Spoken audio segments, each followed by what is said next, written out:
বন্ধুরা দেখো শুটকি মাছ রানবো আর দুটো শুকনো লঙ্কা ফোড়ন দেবো আর একটু কালো জিরা জিরে ফোড়ন দেবো, তাহলে না টেস্টটা ভালো হয়। আমার ভিডিওটা একটু তোমরা দেখো।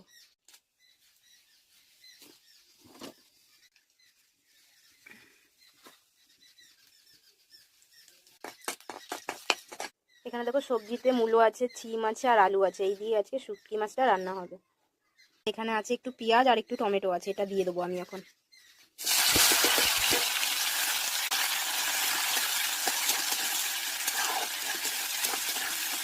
আর শুটকি মাছে আমি কিন্তু একটু রসুন ব্যবহার করবো, দেখো রসুন দিয়েছি, আদা ব্যবহার করা যাবে না, কারণ আদাটা দিলে অত ভালো লাগবে না, এই কারণে রসুনটা দিয়ে ভালো করে আমি নাড়াচাড়া করে ভেজে নেবো, তারপরে আমি সবজিটা দিয়ে দেবো।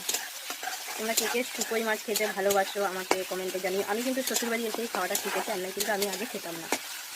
খুবই ভালো লাগে খেতে, আর বিশেষ করে ভালো লাগে সবজি দিয়ে।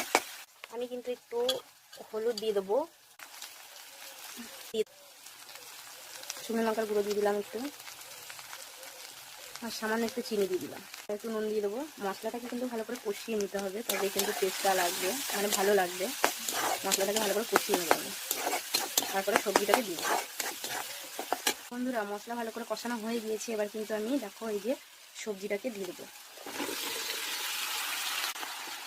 আর শুকোই মাছ খেতে গেলে মূলোটা অবশ্যই দরকার, আর শীতের সবজিটা অবশ্যই দরকার, তাহলে গিয়ে খেতেও ভালো লাগে। আর মানে তোমার শীতকালের মজাটাই হচ্ছে আলাদাই, শুকোই মাছ দিয়ে ভাত খাওয়া। তোমরা অনেকেই হয়তো খেতে জানো, আবার অনেকে জানো না। আমি কিন্তু শ্বশুরবাড়ি এসেই শিখেছি এগুলো খাওয়া। ভালো করে দেখো এটাকে আমি ভালো করে কষিয়ে নেবো, আর এটা কিন্তু শুকনো শুকনো করতে হবে, ঝোল করলে ভালো লাগবে না। এতে আমি শুকোই মাছটা গরম পানিতে দিয়েছি, দিয়ে ভালো করে ধুয়ে মাথাগুলো ফেলে দিয়েছি, না বালিকে চিজ করবে, দেখো ভালো করে ভেজেও নিয়েছি। বন্ধুরা আমি কিন্তু একটু ভাজা জিরে দিয়ে দেবো, ভাজা জিরে দিলে আরও টেস্টটা হয়, মানে খেতে ভালো লাগে সবজিটা। ভাজা জিরাটা দিলে কিন্তু সবজির সত্যি টেস্টটা অনেকটাই বেড়ে যায়।